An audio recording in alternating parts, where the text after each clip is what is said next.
वंचित कैटेगरी से बच्चे आ नहीं पा रहे हैं, वो CUET भी नहीं क्लियर कर पा रहे हैं, पहले से फिल्टर हो जा रहे हैं। और आने के बाद जिस तरह का माहौल है वहाँ पे, आपके कोर्सेज को इतना डाइल्यूट कर दिया गया है NEP में।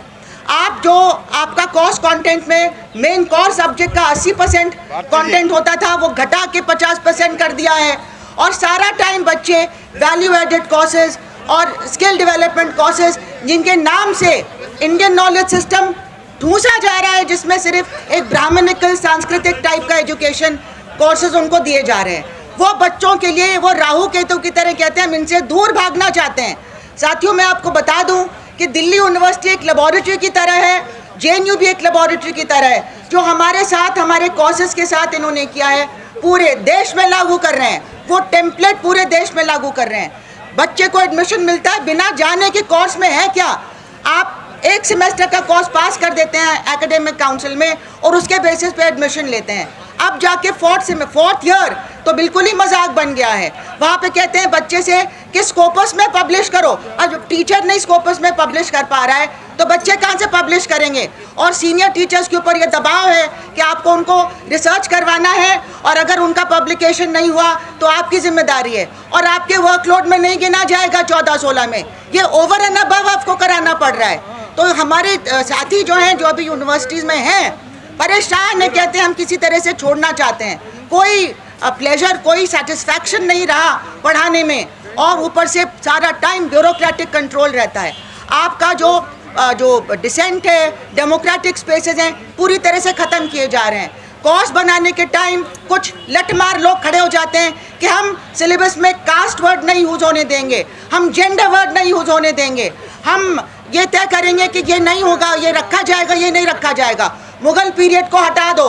और इकबाल एंटी नेशनल पोएट हैं, नेवर माइंड कि उन्होंने सारे जहाँ से अच्छा लिखा है, लेकिन वो एंटी नेशनल, उनका नाम हटा दिया गया। हमारे वाइस चांसलर भी ऐसा कहते हैं। और सब जगह विश्व हिंदू परिषद और RSS के लोगों को बुलाया जा रहा है एज चीफ गेस्ट। आप अपने जहाँ भी पॉलिटिकल एक्टिविटी करते हैं कीजिए। University is a public funded institution, हम सब उसके लिए पैसा दे रहे हैं, हमारे टैक्स कट रहे हैं, वो पूरी जनता की अमानत है। आप किस तरह से उसको मिसयूज़ कर रहे हैं अपनी पोजीशन को पॉलिटिकली, आइडियोलॉजिकली, एक तरह की पॉलिटिक्स और आइडियोलॉजी वहाँ पे बढ़ाने के लिए।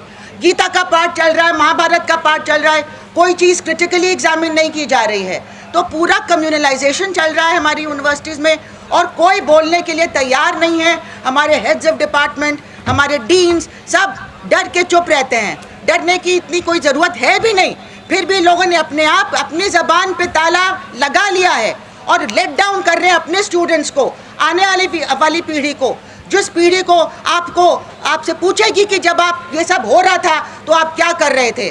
तो ये जवाबदेही हम सब की बनती है। अगर हम यहाँ पे आए हैं तमाम ताकतों से लड़के, तमाम प्रिंसिपल्स, वाइस चांसलर्स को दिखा के कि हम जा रहे हैं, ये हमारा अपना संगठन है, हम टीचर्स के लिए और स्टूडेंट्स के लिए खड़े हैं, इसलिए मैं आपको मुबारकबाद देती हूँ। इसी तरह से अगर हम खड़े रहे तो और लोग भी साथ आएंगे। अगर हम डर गए तो ये लोग पूरी तरह से हमारे ऊपर हावी हो जाएंगे और ये माहौल पूरी तरह से ख़त्म हो जाएगा। हम किसी को नहीं बचा पाएंगे, अपने बच्चों को भी नहीं बचा पाएंगे। इसलिए खड़े रहना, लड़ना बहुत ज़रूरी है। अभी ये हायर एजुकेशन कमीशन बिल चोरी छुपे बिना ड्राफ्ट को पब्लिक डोमेन में डाले लिस्ट कर दिया इन्होंने पार्लियामेंट में कि HECI बिल आ रहा है। साथियों, आपको याद होगा 2018 में जो ड्राफ्ट आया था, पूरी तरह से उसमें स्टेट की पावर ख़त्म की जा रही थी। स्टेट्स की पावर ख़त्म करके पूरा सेंट्रल कंट्रोल एजुकेशन पे, स्टेट यूनिवर्सिटीज़ पे भी, स्टेट कॉलेजेस पे भी, फंडिंग को UGC को ख़त्म करके जो HEC आएगा, फंडिंग को उसके दायरे से बाहर कर दिया है। फंडिंग सेंट्रल गवर्नमेंट देखेगी। आप जाके घुटने टेक के सेंट्रल गवर्नमेंट के सामने हाथ मल के कहेंगे माय लॉर्ड आप हमें दे दीजिए कुछ पैसा, और अगर वो नहीं देते हैं तो आप कैसे अपनी यूनिवर्सिटीज़ आप चलाएंगे, और किस तरह से वो आइडियोलॉजिकल तरीके से बांटा जाएगा और इस तरह से ख़त्म किया जाएगा जो so called non performing institutions हैं। तो HEC का जो रोल होगा वो होगा प्यूनिटिव, रेगुलेटरी, ये बताना कि ये यूनिवर्सिटी ठीक नहीं कर रही है। आउटपुट देखेंगे, इनपुट देखने की हिम्मत नहीं इनको। आप बिना फंड दिए, बिना टीचर दिए, बिना इंफ्रास्ट्रक्चर दिए, बिना लेबोरेटरी दिए सोचते हैं कि रिमोट एरियाज़ में भी बहुत बढ़िया परफॉर्मेंस होगा। कितनी मेहनत से टीचर्स तैयार करते हैं बच्चों को।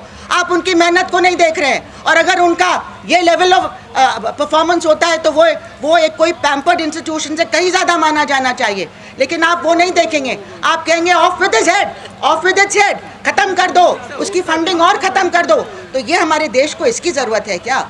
हमारे देश की सबसे बड़ी ज़रूरत है कि जो गरीब तबके से लोग, जो इनइक्वालिटीज़ हमारी इतनी ज़बरदस्त है, उनको कम करने के लिए हायर एजुकेशन और जनरल एजुकेशन क्या कर पा रहा है। ये नहीं कि गरीब को और गरीब बना दो और अमीर को सिर्फ उसको फ़ायदा उठाने दो।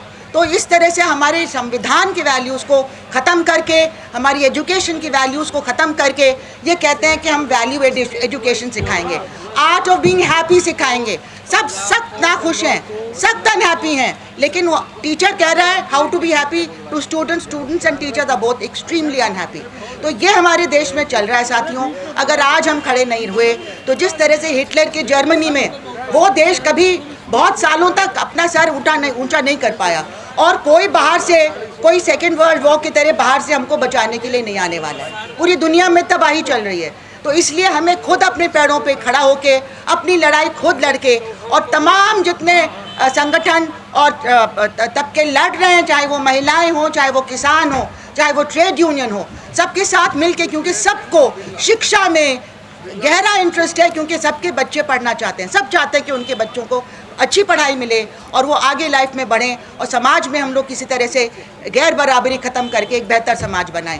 इसलिए सबको साथ मिलकर लड़ना पड़ेगा। ये एक की लड़ाई नहीं, पूरे देश की लड़ाई है। और इसी के साथ मैं अपनी बात ख़त्म करती हूँ कि हम लोग HECI के लिए अपने जो पॉलिटिकल लीडर्स उनके पास जा रहे हैं, डेलीगेशन जा रहे हैं JFME के, और कई उन्हें प्रॉमिस किया है कि टेकअप करेंगे इस मामले को, कि कम से कम आप फीडबैक लीजिए स्टेक होल्डर से, उसके बाद आप बिल लाइए, और वो बिल जो है पहले स्टैंडिंग कमेटी में भेजा जाए, जो अब लगता है कि ये लोग सीधे लाके बुलडोज करके उसको पास कर देंगे। आप सोच सकते हैं कि हमारा जनरेशन किस तरीके से दिल्ली तक आया है। मूलतः मैं बिहार का बेगूसराय का हूँ, और बेगूसराय एक सामंती क्लास का ज़िला है, ये भी आप लोग जानते होंगे। और मैं वहाँ से पढ़ कर के दिल्ली आया, अमेरिका गया, जापान गया, और फिर JNU होते हुए दिल्ली यूनिवर्सिटी आ गया। तो ये ऐसे ही नहीं होता है। इन सामंतियों से लड़ते हुए और आपने शिक्षा लिया है, ये तो एक अजूबा, 8वां अजूबा होना चाहिए था। लेकिन हमने ये सोचा कि हमारे जो हो गए सो हो गए, ये जो अगला जनरेशन है इसके लिए क्या होगा।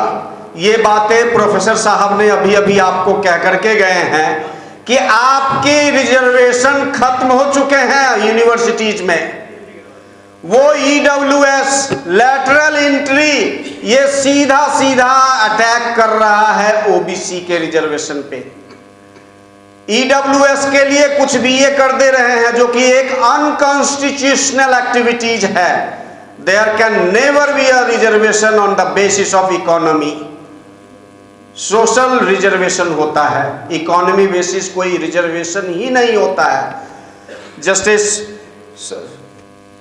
विश्वरैया साहब इन सारी बातों को डिटेल में एक्सप्लेन करेंगे।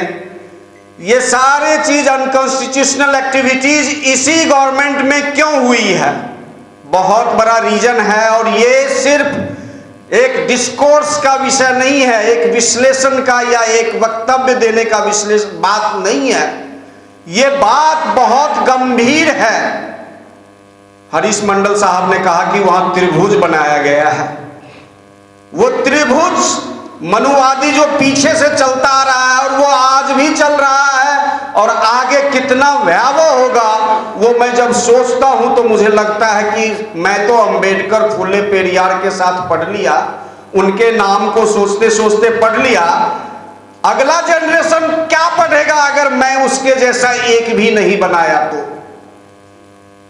बहुत इंपॉर्टेंट पॉइंट है, इसको आपको सोचना पड़ेगा। वो ये समझते हैं कि मैं 10,000 रुपए में इसे खरीद सकता हूं। आज 10,000 रुपए में मैंने खरीद लिया है, इसको इतने गरीब बना दो, इतने बेहाया बना दो कि ये 1 रुपये में बिकने को तैयार हो जाए। आप 1 रुपये में बिकने को तैयार हो जाओ, ऐसा उनका प्लान है।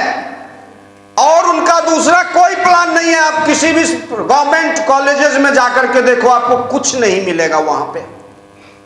आपको सारे प्राइवेटाइजेशन में जा रहा है। उस प्राइवेटाइजेशन में क्यों जा रहा है? That is just a kind of motive.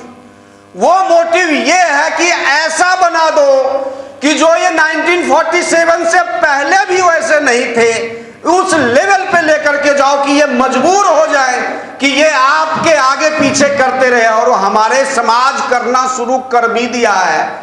अपने बच्चों की शादियों के लिए, अपने खाने के लिए नौकरी है नहीं, बिजनेस है नहीं, तो करेंगे क्या?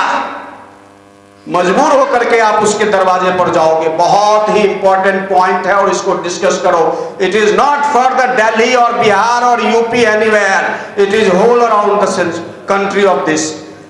वो तो गलती से 400 पार नहीं हुआ, नहीं तो अभी क्या होता वो आपको पता चल चुका होता। ईवीएम वगैरह क्या है, इन सब को आप छोड़ दीजिए। ईवीएम में इन्होंने क्या नहीं किया है।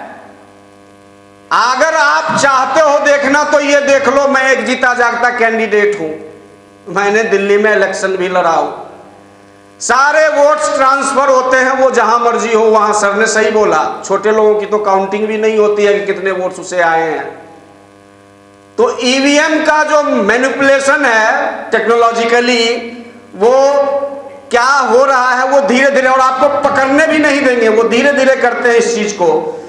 ये एक ब्रेन वॉश किया जाता है, इनको झारखंड जितवा दो, इनको बिहार में हम लेंगे। ये सब सिलेक्टिव है और ये यूपी पे फोकस कर रहे हैं। और किस एल्गोरिदम से करेंगे वो मुझे नहीं पता, but they will do that.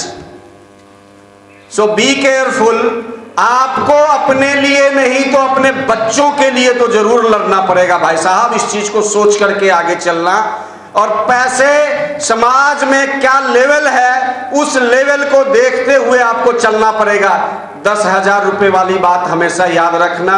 और वही मैडम जो क्या गाना था, मोदी और नीतीश जी, और वो डांस कर रहे थे, और वही जब उनके घर टूटे तो वो रो भी रही है, मैंने रील्स में देखा।